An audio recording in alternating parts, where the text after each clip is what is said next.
यतिराजाय विवेकानन्द सूरये सच्चित्सुख स्वरूपाय स्वामिने तापहारिणे।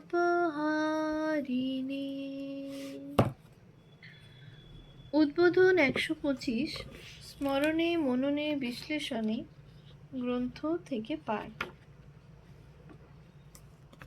পৃষ্ঠ সংখ্যা ৩৮৫। জনজাতি অনুসন্ধানে উদ্বোধন পত্রিকা। ৭০ বর্ষের ১০ সংখ্যায় মিজো ও কাছাড় জেলার জনজাতি সম্পর্কে আলোকপাত করেছেন স্বামী সূত্রানন্দ। তার মিজো ও কাছাড় জেলার পাহাড়ি শীর্ষক আলোচনা থেকে জানা যায়, অখণ্ড অসমেই ছিল সর্বাধিক সংখ্যক আদিবাসী শ্রেণীর বাস। কাছাড় ও মিজোরামে বর্মন, কাছারি, মিকির, টিপ্রা, লুসাই, খাসিয়া, রিয়াং, কুকি, নাগা, মারপয়, পৈতে, রাউতে, চাকমা, সাঁওতাল, মুর্মি, কুর্মি এমন ১৭-১৮টি উপজাতির বাস। বর্তমান মিজোরামে মিজো এবং লুসাই এর সংখ্যায় অধিক এবং এরা খ্রিস্টান। এদের মধ্যে শিক্ষিতের হার যথেষ্ট ভালো। উঁচু লম্বা গড়ন, পরিষ্কার রং এবং কর্মঠ এরা। মেয়েরা অপেক্ষাকৃত বেটে, তবে তারাও পুরুষদের সমান কর্মঠ। মিজোরা যুদ্ধ নিপুণ জাতি এবং তাদের অনেকেই ভারতের সৈন্য বিভাগে কর্মরত। সমগ্র পাহাড়ি জনজাতি বস্ত্র বয়নে নিপুণ। চাকমারা বৌদ্ধ। মিজো পাহাড়ে প্রচুর চাকমার বাস। এছাড়া বাংলাদেশের চট্টগ্রাম জেলাতেও চাকমাদের দেখতে পাওয়া যায়। এরা অতি দরিদ্র ও নিরীহ প্রকৃতির এবং এদের মধ্যে শিক্ষিতের হার খুবই কম। এরা লাখের, লাওতে, পৈতে, পয়, খাসিয়াদের মতোই, তবে এরা খ্রিস্ট ধর্মাবলম্বী। টিপ্রা জনজাতি ওদের থেকে সামান্য উন্নত এবং হিন্দু। ত্রিপুরাতে টিপ্রা রাজবংশের অনেকেই শিক্ষিত। এরা অধিকাংশই সরকারি কর্মচারী। ভারতীয় সংস্কৃতিতেও এদের যথেষ্ট অবদান রয়েছে। রিয়াংরা ধর্মে বৈষ্ণব। তাদের মধ্যে শিক্ষিতের হার খুবই কম। ত্রিপুরাতে এই শ্রেণীর অনেকেই সভ্যতার আলোকপ্রাপ্ত। মিজোরামেও তাদের সংখ্যা ১০ সহস্রাধিক। মার ও কুকি জনজাতি অনেকটাই মিজোদের মতো। কাছাড়ে এদের সংখ্যা যথেষ্ট হলেও মণিপুরে এরা সর্বাধিক সংখ্যায় বাস করে। শিলচরে রামকৃষ্ণ মিশন প্রতিষ্ঠার পর থেকে এদের অনেকেই বর্তমানে শ্রী রামকৃষ্ণের ভাবাদর্শের প্রতি আকৃষ্ট হয়েছে। ৩৮ বর্ষের ১০ম সংখ্যায় কুকি জনজাতি নিয়ে শ্রীলাল তুদাই রায় লিখেছেন কুকি জাতির কথা। লেখাটি প্রকরণগত দিক দিয়ে একটু আলাদা, কারণ লেখক নিজেই কুকি সম্প্রদায়ভুক্ত। তিনি শিক্ষিত এবং বাঙালিদের সঙ্গে তাঁর হৃদ্যতা আছে। ফলে তিনি বাঙালি এবং কুকি উভয় সমাজের দোষ ত্রুটি সম্যক বুঝতে পেরেছেন।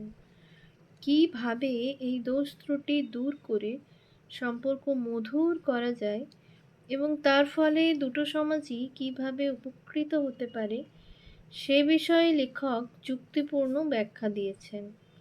প্রসঙ্গত বাঙালিরাই কুকিদের নিকটতম প্রতিবেশী, যারা ছড়িয়ে আছে অসমের পার্বত্য অঞ্চলে। বর্তমানে অবশ্য অনেক বাঙালি ওইসব অঞ্চল ত্যাগ করেছেন। কাছাড়, মণিপুর, লুসাই পাহাড়, ত্রিপুরা এইসব অঞ্চলে বসবাসকারী জনজাতিদের মধ্যে কুকিরাই প্রধান। কুকিদের ভাষার নিজস্ব লিপি নেই, তবে এরা প্রায় সকলেই অল্প বিস্তর বাংলা বোঝে। নিকটতম প্রতিবেশী বাঙালিদের সঙ্গে এদের মনের দূরত্ব অনেক বলে লেখক উল্লেখ করেছেন।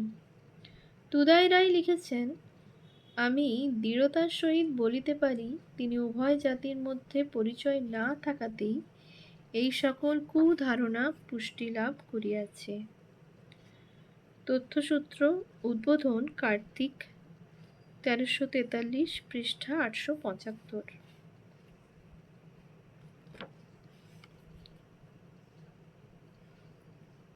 তিনি আরও লিখেছেন, তাহার সঙ্গে সংযোগ স্থাপিত হইলে বাঙালির প্রতিবেশী পার্বত্য জাতিদের যে কি পরিমাণ কল্যাণ সাধিত হইবে তাহা বর্ণনাতীত।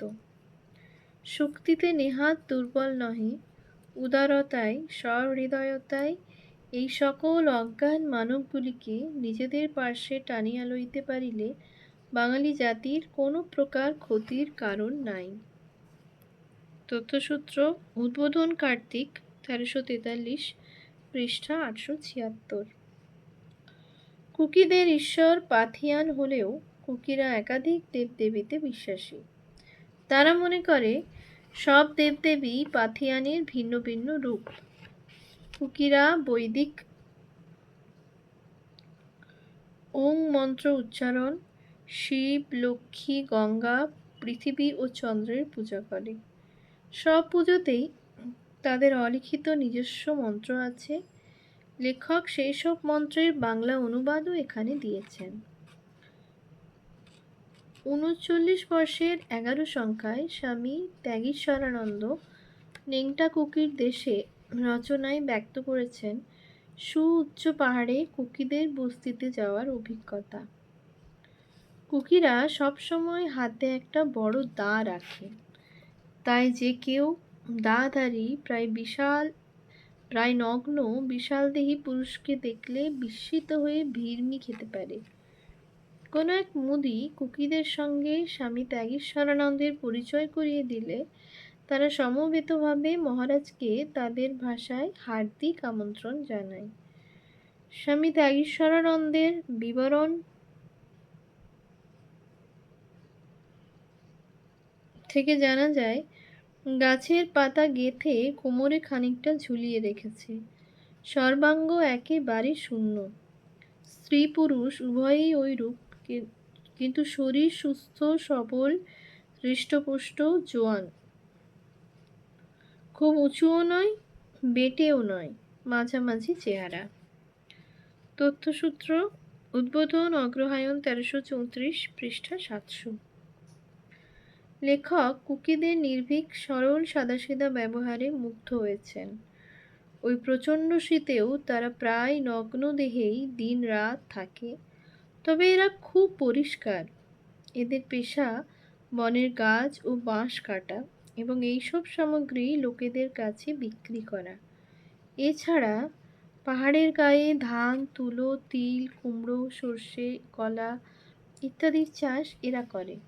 এরা মাংসাশী এবং মাংস ভক্ষণে এদের কোনো বাছবিচার নেই। তামাক, পান এবং ঘরে তৈরি মদ এদের বিশেষ প্রিয়। এরা আমোদে, তবে অপরিচিত কারোর সঙ্গে আলাপে অনীহা প্রকাশ করে। একটি বস্তিতে খান 10 করে ঘর আছে, সবই উঁচু মাচার ওপর। এরা খুব প্রতিহিংসাপরায়ণ। প্রয়োজনে প্রতিহিংসার চরিতার্থ করতে 2-1 পুরুষ পর্যন্ত অপেক্ষা করে। এরা বৃক্ষ পুজো করে।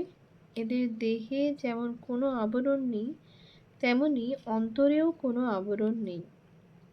অন্তরটি পরিষ্কার।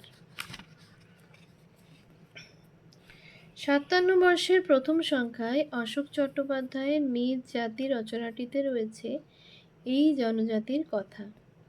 মেদ জাতি আদিতে ছিল বালুচিস্তানের অধিবাসী। আর্যদের বসতি বিস্তারের প্রথম দিকেই এরা উদ্বাস্তু হয়ে চারিদিকে ছড়িয়ে পড়ে। এক দল ভারতের কর্ণাটক, আর এক দল বুন্দেলখণ্ডে প্রবেশ করে। মৃত পোষ্যাদি খেতেই এরা অভ্যস্ত। 30 বর্ষের 4 এবং 5 সংখ্যায় ব্রহ্মচারী মহাচৈতন্য খাসিয়া ও সিনটিং জাতি প্রবন্ধে খাসিয়া ও সিনটেংদের সম্বন্ধে লিখেছেন। খাসিয়ারা অসমের খাসিয়া ও জয়ন্তিয়া পাহাড়ে বসবাস করে। সিনটেংরা বাস করে অপেক্ষাকৃত নিচু ভূমিতে সিলেট অঞ্চলে।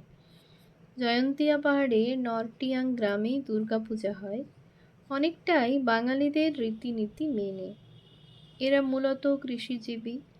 অনেকেই মনে করে এটাই মহাভারতের নারী রাজ্য। এরা মন আনাম জাতির বংশধর। এদের নাম, ভাষা ও চেহারার সঙ্গে বার্মিজদের অনেকটা মিল আছে। এদের মধ্যে অনেকেই আর্য জাতির বংশধর, কেউ কেউ আর্য অনার্যদের সংকর। এরা প্রধানত মাংসাশী। শুয়োরের মাংস এদের প্রিয় খাদ্য। কোনো কোনো গ্রামে গৌ মাংস নিষিদ্ধ। পুরুষদের পোশাক বাঙালি হিন্দুদের মতো, তবে উভয় সম্প্রদায়ই মাথায় পাগড়ি বাঁধাকে সম্মানের মনে করে। মেয়েরা সেমিজ ও ফ্রক ব্যবহার করে। এই সমাজ সম্পূর্ণ মাতৃতান্ত্রিক। প্রকৃতপক্ষে মেয়েরাই বিয়ে করে এবং বিয়ের পর ছেলেকে শ্বশুর বাড়িতেই থাকতে হয়। এদের সমাজে কোনো জাতিভেদ প্রথা নেই।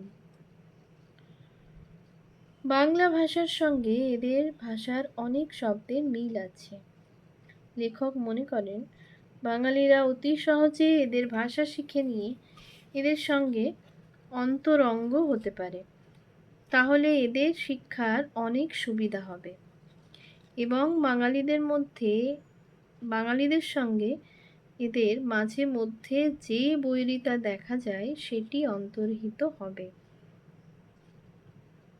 গীতিকণ্ঠ মজুমদার 103 বর্ষের 9 সংখ্যায় বীরভূমের লুপ্তপ্রায় সংস্কৃতি পট প্রবন্ধে বেজিয়া উপজাতির কথা বলেছেন। বেজিয়ারা আগে সাপের খেলা দেখাতো, বর্তমানে এরা পটুয়া। পট এঁকে, পটের গান শুনিয়ে, পট বিক্রি করে এরা জীবন ধারণ করে। এদের ধর্ম ইসলাম। আচরণে এরা না হিন্দু না মুসলমান। নামাজ রোজা পালন করে। হিন্দুদের দেবদেবী নিয়ে পটুয়া সঙ্গীত পরিবেশন করে। এদের নিজস্ব ভাষা থাকলেও বাংলাতেই এরা কথাবার্তা বলে। উদ্বোধনে জনজাতির পরিচয়, জীবনযাত্রার পাশাপাশি জনজাতির চিত্রশিল্প এবং তাদের নিজস্ব নৃত্য, গীত আদি, মেলা, পূজা পার্বণ এসবের কথা উঠে এসেছে। বিশদভাবে সংস্কৃতির অর্থ জনসাধারণের মধ্যে প্রকাশ করেছে। সেই বিষয়ে সামান্য একটু আলোচনা করা দরকার। সংস্কৃতি অর্থে শিক্ষা বা চর্চার দ্বারা অর্জন করা বিদ্যা, শিল্পকলা, রুচি, নীতি ইত্যাদির সামগ্রিক উৎকর্ষ। লোক সংস্কৃতির অর্থ যে সংস্কৃতির সভ্যতার আদি পর্বে সূচিত হয়েছিল। আমাদের সংস্কৃতির পরিধি বিরাট। আমরা তথাকথিত অভিজাতরা কেবল বসবার ঘরে ধামসা মাদল কাঁধে সাঁওতাল পুরুষ রমণীর চিত্রিত ছবি, ছৌ নাচের মুখোশ সাজিয়ে রেখে লোকসংস্কৃতির সমঝদার বলে নিজেদের জাহির করতে চাই, কিন্তু ওই শিল্প সম্বন্ধে কিছু জানবার চেষ্টা করি না। উদ্বোধন সেই লোকসংস্কৃতির ইতিহাস ও তাৎপর্য পত্রিকায় তুলে ধরতে চেয়েছে। এমনই কয়েকটি লেখা নিয়ে এবার আলোচনায় আসা যাক। পৃথিবীতে কিছুই চিরস্থায়ী নয়, সব কিছুই পরিবর্তনশীল। সময়ের সঙ্গে সঙ্গে জনজাতির সংস্কৃতিরও পরিবর্তন দেখা যায়। বর্তমান মূল স্রোতের প্রভাব, প্রতিবেশীদের প্রভাব, সময় বা আধুনিকতার প্রভাব এবং জীবনযাত্রার পরিবর্তনের প্রভাবে পূর্বের ধ্যান ধারণারও পরিবর্তন ঘটছে। শহরে এসে এরা নতুন জীবনযাত্রায় অভ্যস্ত হয়ে কিছু হারিয়েছে, কিছু গ্রহণ করেছে। ওম শান্তি শান্তি শান্তি। হরি ওম। তৎসৎ। শ্রীরামকৃষ্ণার্পণমস্তু।